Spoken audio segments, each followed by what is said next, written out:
గారు యాక్షన్ తీసుకోబోతున్నారని. బహుశా 2.5 సంవత్సరం అయినట్టుంది ప్రభుత్వం వచ్చి, ఇంకొక 6 నెలల్లో యాక్షన్ తీసుకుంటారని నమ్ముతున్నారా మీరు?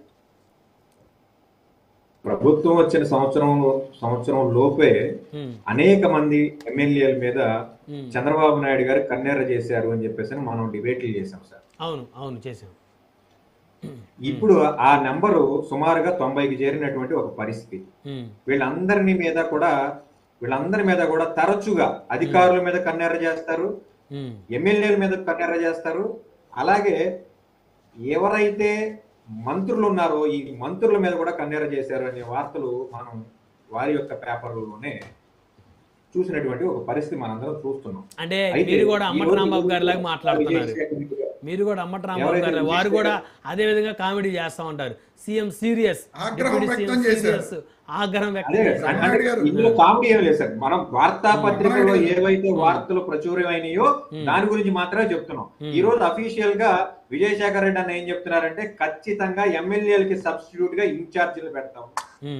ఎక్కడైతే అసంతృప్తులు ఉన్నారో, పార్టీ అసంతృప్తిగా ఉన్నటువంటి పరిస్థితులు ఇన్ఛార్జీలు పెట్టడం అనేటువంటి ఒక కాన్సెప్ట్ కూడా తీసుకొస్తామని చెప్పేసి చెప్తున్నారు.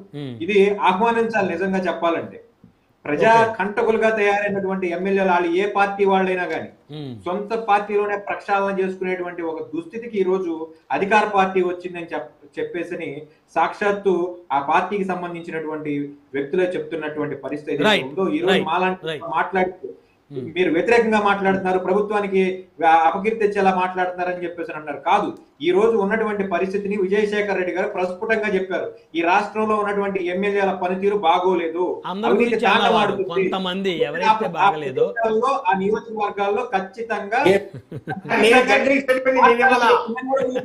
ఎక్కడైతే ప్రాబ్లం ఉందో వెంకటేష్ గారు, ఎక్కడైతే ప్రాబ్లం ఉందో,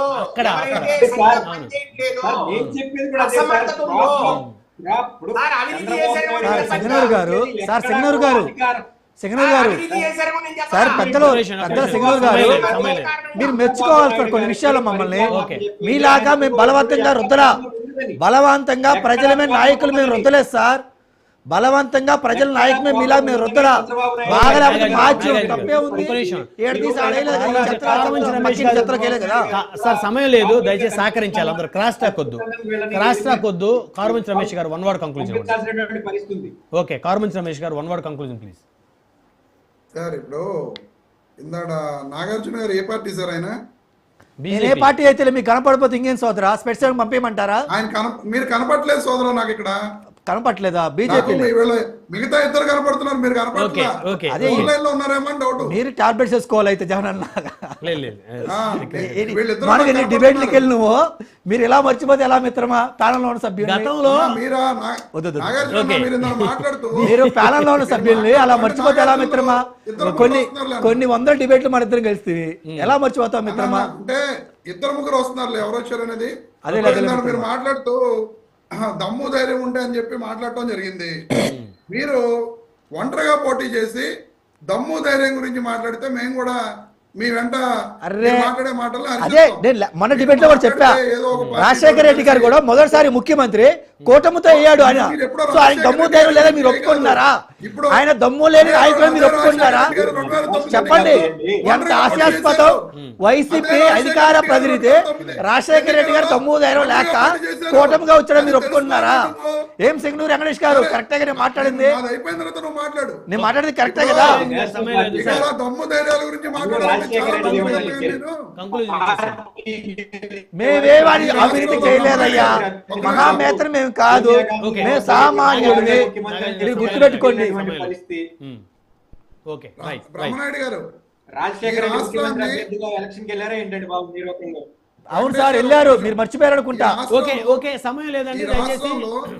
జగన్మోహన్ రెడ్డి గారు 5 ఏళ్లు పరిపాలన చేస్తే 3,32,00,000 రూపాయలు అప్పు చేస్తే 26 నెలల్లో 3,63 లక్షల కోట్ల రూపాయల అప్పు చేసి ఆర్థిక విధ్వంసం చేస్తున్న పార్టీలు టీడీపీ, జనసేన, బీజేపీ పార్టీలు.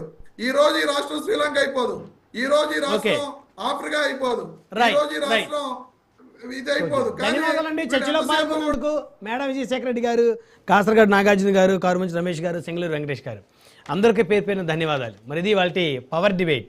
చూస్తూనే ఉండండి రాజ్ న్యూస్.